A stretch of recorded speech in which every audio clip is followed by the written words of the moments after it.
guys यार झन्डै हिउँले पुरेन यार म तपाईँहरूलाई त्यो सर्ट पनि देखाइदिन्छु है ओ माई गड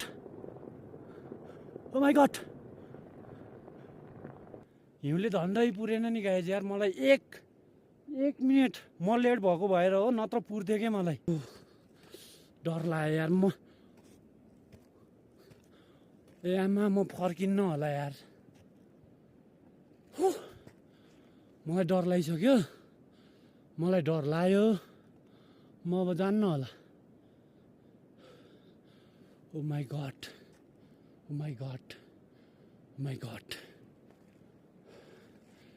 ढुकढुकी बढ्यो जाडो भयो थियो अलिअलि पुरै पसिना आयो गाइज डरले म अब के गर्ने होला कुर्नी त होला नि गाइजहरूलाई म डराएँ मलाई बेसरी डर लाग्यो झन् यस्तो ठाउँमा रोकिन्न होइन यहाँ रोकिन्न म यहाँ रोकिन्न आफ्नो ज्यानको सुरक्षा आफै गरौँ गाइज म रोकिन्न अब म जान्छु ओके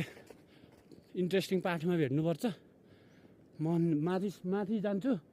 माथिसम्म अलि डाँडा ट्याक्क हिउँ नलागेको ठाउँमा मात्र बस्छु गाइज यार म डर लाग्यो